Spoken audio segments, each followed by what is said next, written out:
Hello and welcome from First United Methodist Church in Phoenixville, Pennsylvania, where this week I am beginning a sermon series that will last from now until Palm Sunday. And it will look at the themes that are raised in Amazing Grace, verse by verse by verse. It's not about the hymn. It just touches on things that are mentioned there. This week, we'll begin with the whole business of being lost and being found, and what makes grace an amazing thing. Stick around. It's coming up later in this video. So welcome to worship.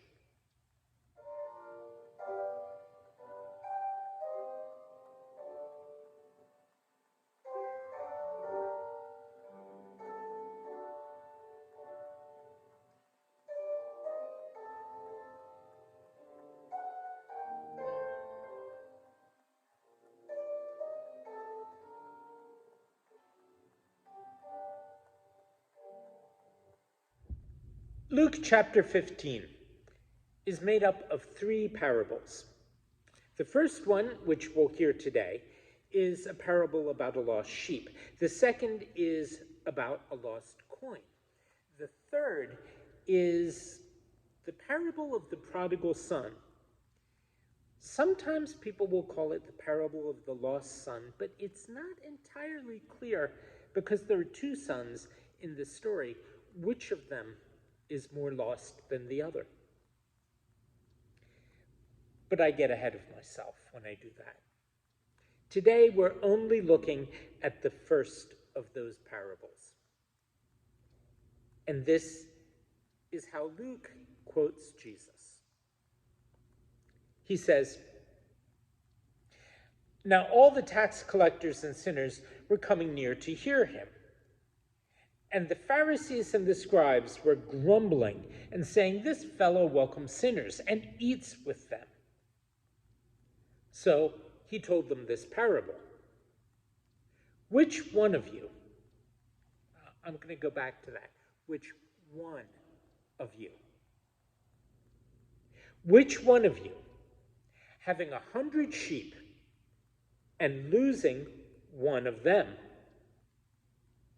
does not leave the 99 in the wilderness and go after that one until he finds it?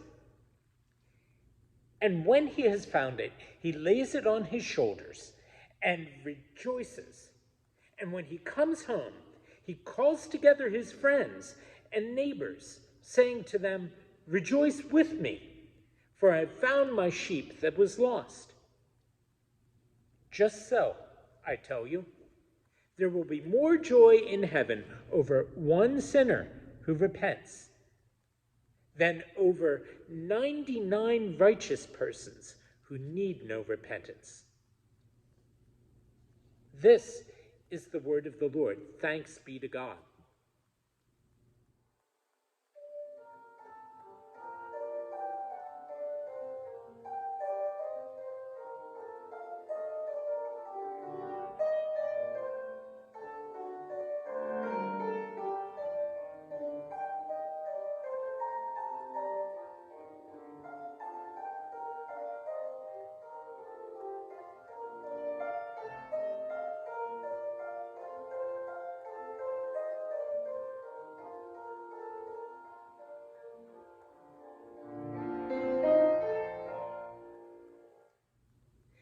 There was a guy in my neighborhood when I was growing up.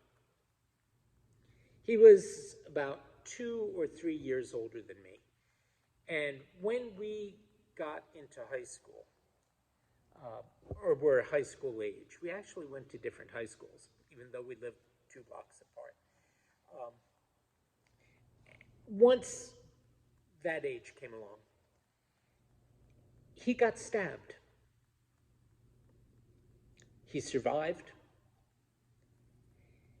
And I'm not going to go into what all happened because I don't know what all happened. I know who did it, but I don't know the circumstances.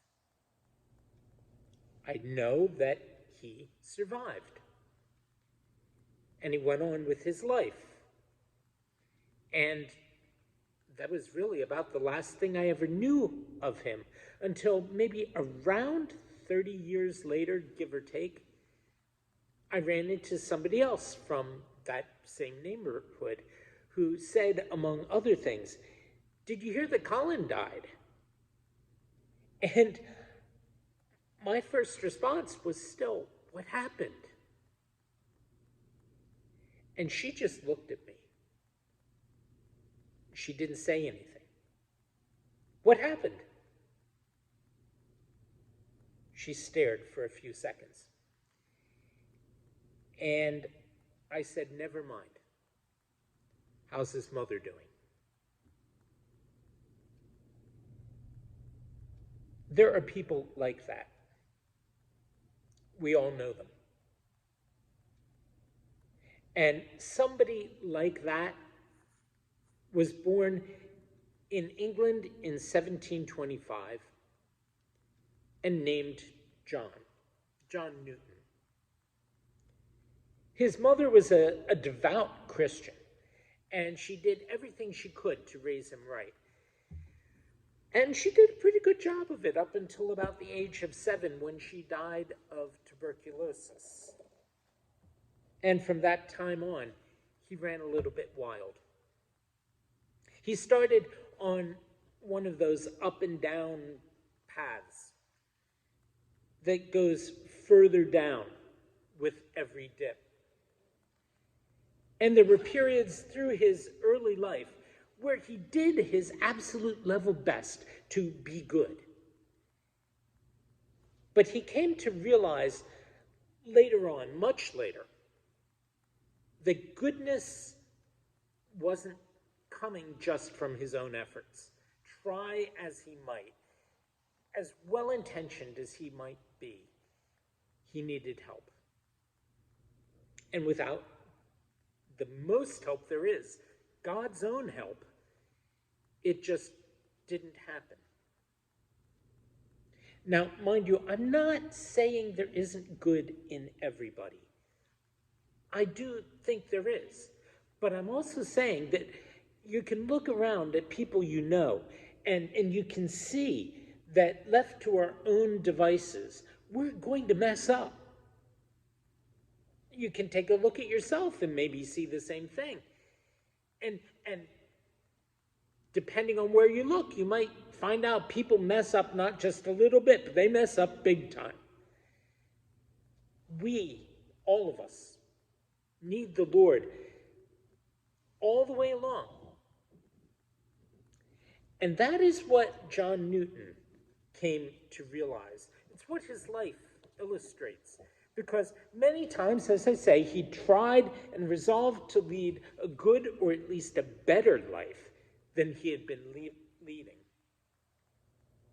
And sometimes he really, really had some sort of urging to do it. Because the way he was doing things, he kept having these close scrapes with death. One time it was an accident. He was thrown from a horse, and as he flew off the horse, he landed on top of some saplings that had recently been cut down by the side of the road, you know, the kind that have the points on the top. He was badly hurt, but he survived. As a teenager, he and a friend both decided they were not happy at home. They were going to run away and go to sea. And they actually identified a ship they could ship out on. And the day that it was to leave, they met, or were to meet, on the dock. His friend was there, and he got on the ship. John Newton was late for some reason. And when he arrived, the ship was pulling out, and he could not get on. Once the ship got out into open water. It hit a storm, and it capsized, and his friend died. Had Newton been on that ship, who knows? Maybe he too would have gone down with it. Another time, he was in the Navy because this plan of his continued. His father was in the Navy, and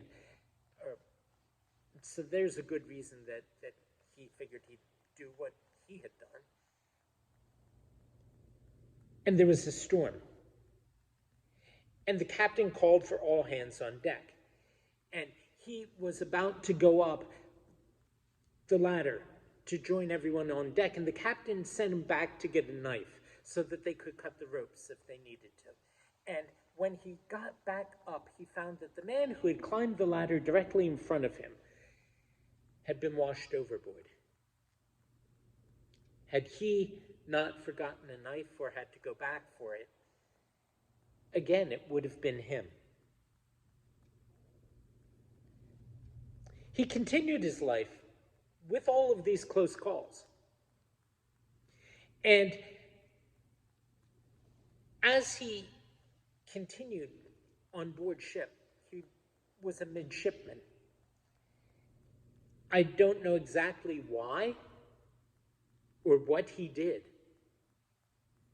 but he continued to get into trouble. So much so that the captain had to demote him and disgraced him.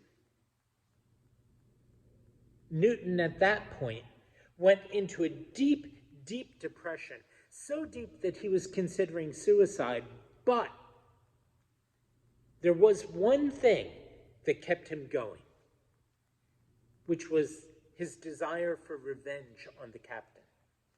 And he wanted to live, he said later, he wanted to live so that he could kill the captain more than he wanted to die to escape his situation. What a way to escape. And he didn't really escape. Things kept going badly for him. He was put off the ship at some random port. And so there he was, stranded. The only thing he knew how to do was to sail. And the only ships that were coming in and out were slave ships. So he became part of the crew on a slave ship. And that locked him in to a career in the slave trade. And there, in the course of it, he saw and probably did things that haunted him for the rest of his life. I said his life had its ups and downs, and that the downs kept dipping further and further down. But he did live. He survived. And that was astounding enough. But what was most astounding at all, because his life is not the only one that followed that pattern. What was astounding was where the pattern broke and changed. Because in all of this stuff that was going on, there came a moment where he found he had no choice, he had to come to terms with the way he had been living. And in that moment, he came to see it for what it was. And what's more, to turn away from it. He came to see himself as the miserable person he had become. The word he would use for it later was wretch, and that really hit the nail right on the head. It's not a word we use often, but wretch was what he was at that point. And he didn't try to justify what had happened to him. He didn't try to explain it all away, or, as sometimes happens, to take a strange kind of pride in how horrible he had been. And as he turned away from all of that stuff, he came to see that his exit, because this time he made it, was not some sort of achievement of his own, but that it really and truly was an escape. And like many escapes, had been made possible by somebody else. He came to see that it was God's help alone, God's undeserved help, God's grace that had rescued him from all of the things he had gone through, and worse. And that is what blew him away. That is how he came to write a poem, very familiar. Amazing grace, how sweet the sound that saved a wretch like me. I once was lost, now I am found. Was blind, but now I see. There aren't many sailing ships around anymore. But we can still say that somebody who's stuck in whatever you want to call it, the crazy life, la vida loca, the thug life, somebody who's involved in any of this stuff, or it's somewhat more occasionally considered respectable versions. White-collar crime, human trafficking, all these things he was involved with still go on.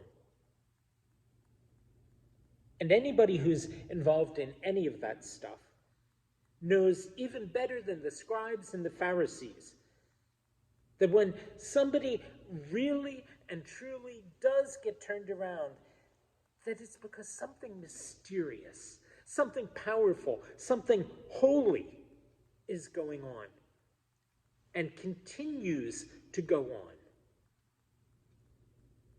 A lost person doesn't just find herself. A lost person gets found. And it's amazing because all of us as human beings, we give up on each other. But God is so incredibly, amazingly persistent that God looks and looks and looks and goes looking, not just sitting back and waiting for us to come to our senses, but goes out looking for us. Because God's capacity is far greater. It's infinite. Ours is limited, even at the best. We give up on other people. You know, we sometimes even give up on ourselves. But Jesus told a parable in which he asked the scribes and the Pharisees, in which he asks us, which of you, having 100 sheep and losing one of them, doesn't leave the 99 in the wilderness and go after the one that is lost until he finds it? When he's found it, he lays it on his shoulders and rejoices. And when he comes home, he calls together his friends and neighbors and says to them, "Rejoice with me, for I've found my sheep that was lost." Just so, I tell you, said Jesus. There will be more joy in heaven over one sinner who repents than over 99 righteous persons who need no repentance. And that sounds beautiful. And it is beautiful. But it turns out that it's more than beautiful. It's true. Again, the reason Jesus told this parable wasn't even for the folks like Newton who see themselves as the sheep stuck out there on the ledge, but for the 99 who just don't get it. At least not on more than a theoretical level. At least on most days.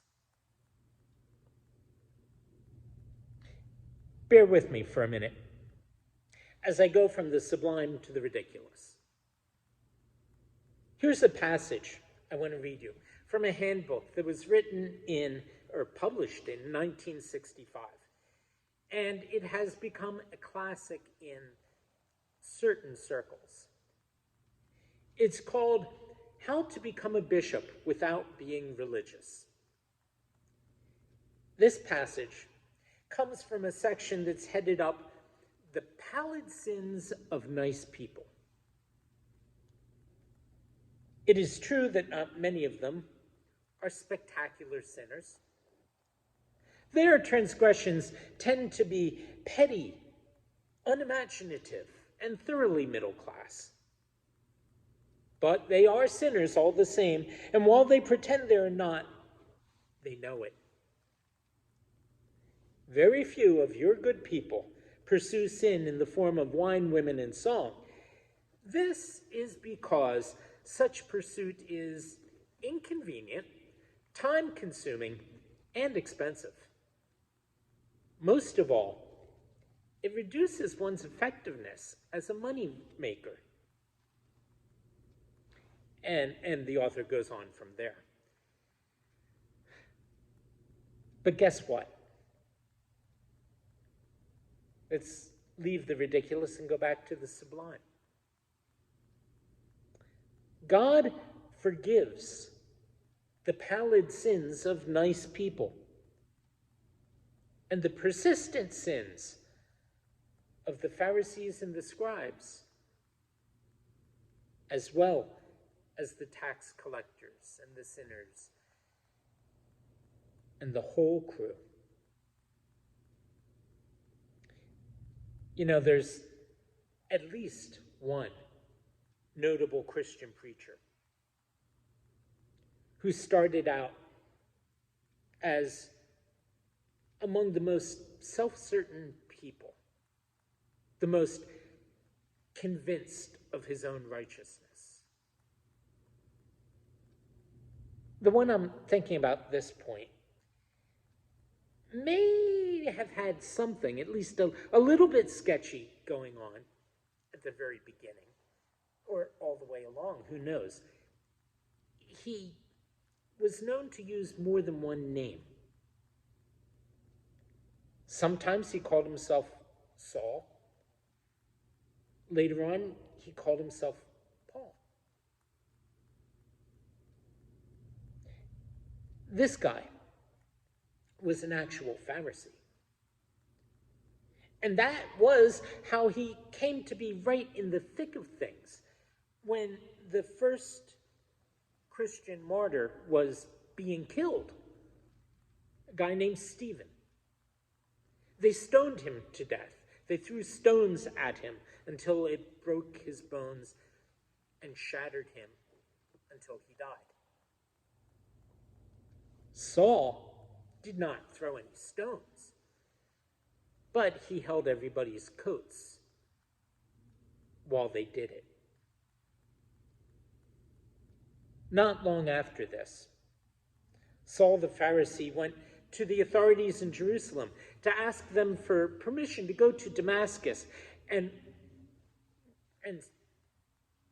get together and bring back, if he could, more of these new Christians who were blaspheming, saying that Jesus was the Messiah. And they gave him permission. So off he went to Damascus. And on his way to do that, Jesus appeared to him out of nowhere, spoke to him from heaven. There was this blinding light that only Saul could see, but people heard a voice that he heard saying, "Saul, why are you persecuting me?" And Saul was blinded by this light. And he had to be led by the hand into Damascus, and he fell silent. For 3 days, 3 nights, he didn't say anything, he wouldn't eat, he wouldn't drink, and he sat there in a dark room. Not that that mattered, because he was still blind. And at the end of that time, there was a believer named Ananias who was sent to him to pray with him, to heal him of his blindness, to let him know that Jesus is a whole lot more gracious and merciful than anybody could ever even begin to imagine. And if he needed an example of it, it's the fact that here is one of the people that he was supposed to bring back to Jerusalem to be killed, praying for him, staying with him, and restoring his sight. And the rest of Saul's life, Paul's life, would be busy letting the whole world know just how full of grace,